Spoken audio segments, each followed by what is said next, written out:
let's kind of talk about where the rubber meets the road for independent pharmacy is, so many pharmacies right now are looking for ways outside of uh, dispensing to serve their patients, both to improve their health and to battle the pressures of just increasingly low reimbursements.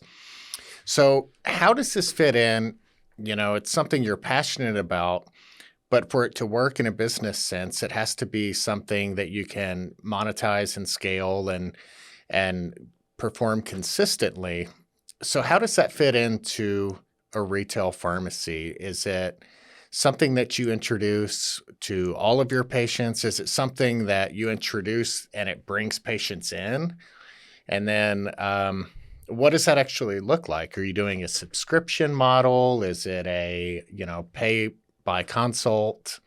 How does that kind of organization at your pharmacy currently?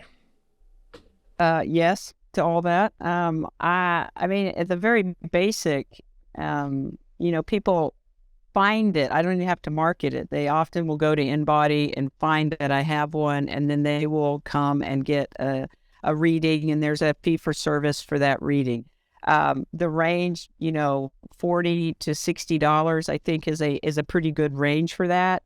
I actually interpret it for them. There are many places that actually will give that to them and let them walk away. And I think you see more of that maybe in the health food, but I find that when the pharmacist actually tells them what it means, you actually get a development of a therapeutic relationship. So you start doing that.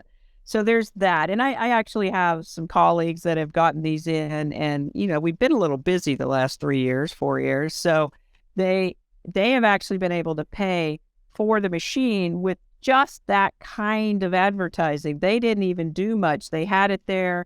They intended to do much, but then they ended up doing 40,000 immunizations. So that kind of got us a little bit distracted. So there is that. But for me, how I have utilized it is to build programs that people want and utilize it within the program. So the biggest thing is I have a health coaching weight loss program, and I use it within the program. It's a 12-week program. They see me every 2 weeks, and I use that as part of the routine monitoring of their program. And so I think I've had 7,500 tests that I've done on this machine over the last 7 years. And what's really great is I'm now in the process of pulling the data from my program participants to see, and I'm using the data from the InBody to be that standard. That's what I'm looking at. And then I'm seeing, well, did my program work? And we're actually crunching some of that numbers to see, was a pharmacist-led lifestyle program effective? One of the most interesting things of that is that a third of the patients that did the program have continued to follow up over time.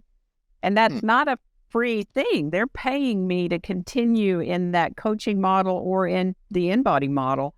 And so having that longer term relationship with patients has been very valuable. So I utilize it different ways. Yes, it's cash. Yes, it's fee for service. Sometimes I'll bundle it with a consultation. Sometimes I'll do a consultation that has nothing to do with that, and it like a hormone balance. And I'll just go, let's get you up here and see what this looks like, because that will help me even better assess the hormones and where the middle-aged woman, is she sarcopenic? I need to know that, because that's going to change a little bit about what our priorities are. Are we going to work on protein first? Are we going to work on movement first? Are we going to look at testosterone, some of these other things? So I use it a lot of different ways. Now, from a financial way, what's the return, right? Well, I was trying to think about this. So I bought the machine mid-2015, and I started my weight loss program serendipitously about 4 months later, probably October, November of 15, and I've been running it ever since.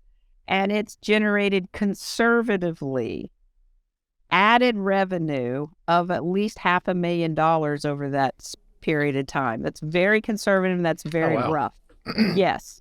And so That's added revenue. And to be honest, the profitability is 40%, 50% in those programs, maybe even a little bit higher because there's a lot of consultation dollars there that, or supplement. And this one's it. I do a lot of supplement sales to support those journeys. That's what I was about to say. That's only the direct income. The indirect, yeah, can definitely add up. Yes. And I'm routinely doing front end sales of 15 to 20% of my business. And margins, my store margins are closer to 30%. And that's including the chaos in the back, which I'm still holding on to because I'm a pharmacist that likes to take care of people. Though it's getting harder. It is getting harder to lose money on the backside and have to work so hard on the front side to make up for that to stay in business. So, that's a conservative direct number. Now, I'm a pharmacist that's bought a lot of stuff over the years. I know that you can buy it and it won't just do something for you. Trust me, I've got a few of those. You have to actually implement it. And, but as you know, this is a point of care test. This is a point of care test that actually has a billable code if I were going to bill. So charging a commiserate cash price is very doable for this.